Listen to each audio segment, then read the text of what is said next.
Hey, what's going on, you guys? This is Vince Artz, and welcome back to another episode of Vince Artz Tutorials.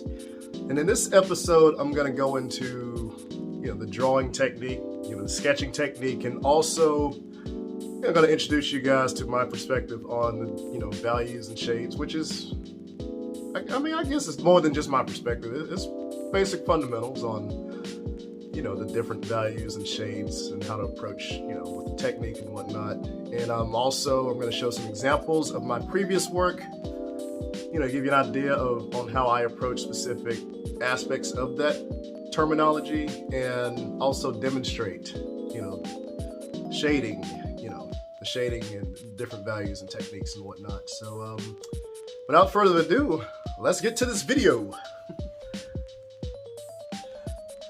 Alright, you guys, so now as you can see, what you have in front of you now is a portrait that I did of myself a while back.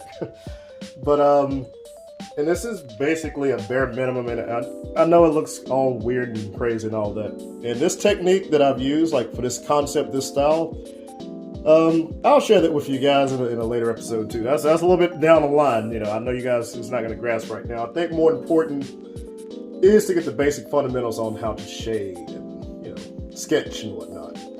So starting out, so this is what this video is going to cover today. But I just got this in front, just so I'll show you an example of those specific elements. And one thing that you notice is the shadows, and there's a lot of contrast. And what do I mean by contrast? It is basically the striking difference between the elements of light and dark, or in other words, the light and the shadows, pretty much. It is a huge difference in how they transition from one another. It's like you have like the really lights and you have the really, really dark shadows. And a lot of my work consists of that approach when it comes to contrast. It's like I love to draw from a lot of shadows because it brings out a lot of details in how I approach drawing. So that's why I like to use a lot of shadows and whatnot. But anyway, let's get back to the fundamentals of different values and shades and how I approach it. And as you can see, especially on the nose here, it looks a little rugged up close. It's like you can see the actual textures of the hatching and the cross hatching of the pencil. How I approached it, and you can see a little bit of it there. It's like a little bit of the hatching method. And like I said, I took a little bit of I took a blending tool and kind of smoothed it out. But I didn't want to smooth it out too much where it'll lose that texture, because I love for that texture of hatching and cross hatching to show up in my work as well. But at the same time, I don't want it to look too rough and rugged, so that's why I blend it with a blending tool. And by blending tool, I mean, let me see if I can find it. Here you go. Yeah, this is what I typically use to blend with. Blend it and smooth it out a little bit. Or sometimes I'll just use my finger, but it's not recommended to use your finger because of the oils and all that. And it, oil mixed with the paper, it kind of ruins the quality. And so preferably, I would suggest you guys to use this instead of your finger to blend with. But and yet I break that rule from time to time. But anyway, so yeah, and also with the this value, it's good to try to analyze a light source and where the light source is going to be positioned on a subject. And I'm going to cover that in detail in a future episode as well, because that can be an entire 1 or 2 episodes, possibly even 3 episodes on light, on the value of light and dark. And because that's important to understand, especially when you're dealing with, a lot of you guys that want to get into realism and whatnot. It is very important to learn that aspect on light and how it responds when it hit a subject. But I'll probably cover that in the next episode. That'll be the next episode, episode 3. I'll cover that. But that's going to be more of a talk rather than demonstration. But you're going to get the demonstration here. But anyway, again, this is just to showcase, the values, the different values and shades in the light and whatnot, the different tints and shades. And I use specific grades of the a pencil. Like for the really dark stuff, I use, once again, and I covered it in the previous episode, the previous video, I use the the 6B pencil for those really dark shadows. like the really dark areas. I typically use a 6B for that. And of course, for the lighter values and stuff like that, again, I use the H's, like the 3H, the 4H, 6H. And like I said, the hatching and cross-hatching method. And I'm gonna zoom in once again so you can see how I outlined it. Because it is, like I said, I made it fairly noticeable. Because like I said, when it comes to my work, I like to keep those elements in there. Like I like to see the textures. And if you look closely at this forearm, it's the sketching method, which I'm going to demonstrate that on a blank piece of paper right now. I'm going to demonstrate that along with values. So hang on a second. All right, you guys. So we have a blank canvas here. And I'm just going to like demonstrate, you know, the basic fundamentals of values and shading and the technique of hatching and cross-hatching. And I'm going to use the HB grade graphite pencil, commonly known as the number 2 pencil to you guys that, you know, if you go to Walmart or something like that and you pick up those yellow or orange pencils that got number 2 written on them, the HB is the grade for the number 2. So that's why I decided to go with it, you know. And in my previous video, I did go over the different grades of the pencils and what value do they hold. And yeah, so feel free to check out the previous videos, you know, so you guys can understand better what these letters, these grades mean for each pencil. But without further ado, let's get into it. Now, so I'm gonna demonstrate, well, I'm gonna do like an outline on how I prefer not to draw. Because I see a lot of people, they'll do like a solid line. We're gonna use a circle, for example. This is more like an oval, an imperfect oval. And you notice how solid the line is? That's typically how I don't do the outlines. I don't use like a solid outline. And if I'm usually approaching it, I typically like to do what's called the sketch. I sketch the outline versus just drawing a solid line. And the reason why I do the sketch method is it seems to me like I have better control over it, because I know I'm not a steady-handed individual, but also when you're sketching, and you notice how light that outline is when you're sketching it versus a solid outline. You have better control over it. If you make a mistake or something like that, it's easier to erase when you're using a sketching method. And of course, you know, I would take like an eraser and, you know, clean it up and whatnot. You know, clean up the edges and whatnot. So, doesn't have to be perfect. You know, my work is never perfect. Yeah. But, you know, you just have that ability to clean it up much easier than the solid outline. So I'm gonna demonstrate how. See, it's hard to erase when you're doing an outline with a solid line. It's much harder to erase. Okay, so that's that. Solid line, it's a no-go for me. I prefer the sketch outline. It's much better, much more control, you know. But okay, so as you can see, what's in front of you right now is a circle, a flat circle, an imperfect circle. So when it comes to values and shades, we're gonna morph this flat circle into a 3-dimensional sphere. And keep in mind, this is just gonna be like a rough sketch. It's not gonna look, you know, like a final piece or anything like that. I'm not looking to sell it and whatnot. It's just for the purpose of demonstrating in this video. So to determine where your values and shadows and your shades are gonna lie, you have to understand where your light source is coming from. And you can choose any direction of where the light source is going to come from. It can come from here, here, or here, or even down here, you know. My light source is going to come from here. So it can be the light source of a flashlight or sun, whatever your light source is, it's your call. These three lines just indicating the rays of the light source. And so it is important to understand what light does to a subject once it hits it and how the shadows respond. And in a future episode, possibly the next episode, I'm going to cover that. It's just going to be more of a It's going to be more of an explanation and explaining to help you guys understand the true meaning of light and how it responds to shadows when it hits a subject.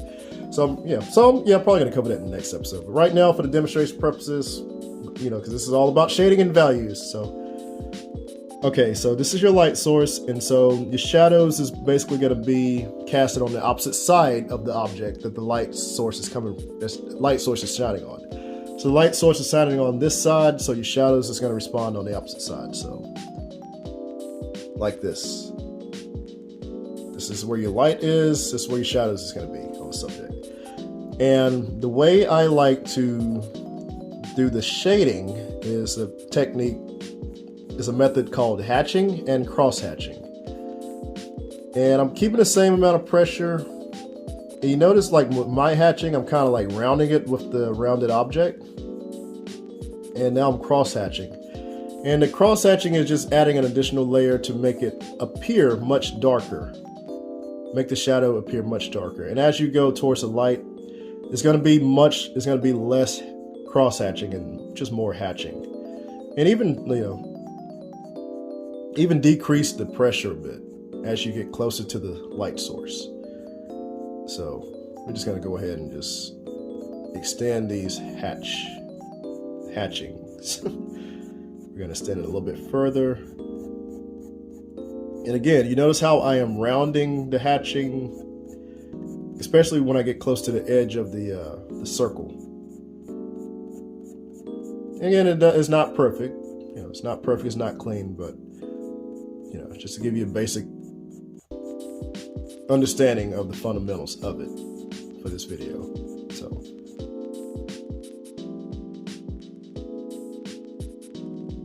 dark and the light.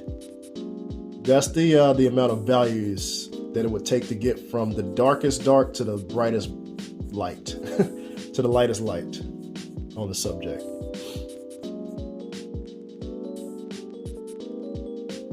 And you notice how I left a little bit of a highlight or rim light on the opposite side of the shadows. And I'm going to explain why in just a moment. Well, I can explain it now while I'm demonstrating still. So the surface that this sphere is sitting on it's a glossy surface. It's got a little bit of shine to it, and so you really have to understand what happens when a light source hits an object or a surface that an object is sitting on. And what would usually happen is it bounces back, right? Because it's a shiny surface. The light will actually reflect off of the surface and bounce back and hit the surface in the rim, thus giving that rim light, that highlight effect. And so that's why I said I'm treating this as if it was a shiny surface that this ball or this imperfect sphere is sitting on, to have that strong highlight. And I know you guys have seen that in my work over the years, especially my anime work, where I tend to have a lot of highlights in it, and especially with the anime characters, traditionally they tend to have a lot of highlights anyway. But if the highlight is strong on this, it could be either the source of the subject or the platform that the subject is on. The surface could be shiny, or the subject itself could be very shiny too. Or it could be like a wet, shiny sphere or something. that can reveal a highlight as well when light is casted on it. So I'm gonna say it one more time. It's either a shiny sphere or a shiny surface, or both. Yeah. But as you can see, like I said, I'm just taking my time and still doing the hatching method. And the further and further, or the closer I get to the light, again, the brighter my hatching, the brighter my shades are. Okay. And I think that pretty much sums it up. And probably going to go down on the surface that it's on, and add the shadows, or the shadow, right? And if it's multiple light sources, that are casted on a subject, it could have multiple shadows, but we're not going to focus on it right now. We're just going to focus on the values, the tints and the shades, and the values, the contrasts. Okay, so just like I said, I'm just going underneath and just adding shadows. A shadow. And again, it's not perfect, nothing too fancy. Just so you guys can understand the basic fundamentals of these terms. The basic fundamentals of values and shades. And that way you can apply it in your own work.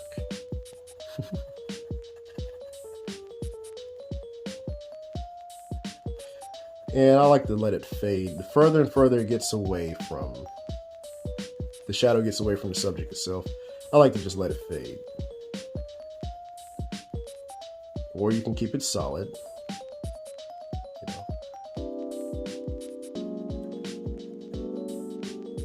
And you notice how I didn't draw the shadow in exactly the same shape as a sphere. It looks very flattened, it looks very distorted. That's just indicating that it's a flat surface that it's on. And also you got to keep in mind the knowing that the angle that this is being observed from too. And yeah, I'm going to cover that in the next episode as well. Lighting, positioning, and angling, and how that all ties in when it comes to understanding, you know, how to shade and draw, and realism.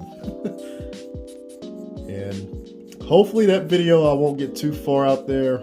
It can, you know, when I tell people, explain my perspective on that terminology, you know, it fries people's brain, and sometimes it fries mine too, but I think you guys will be okay.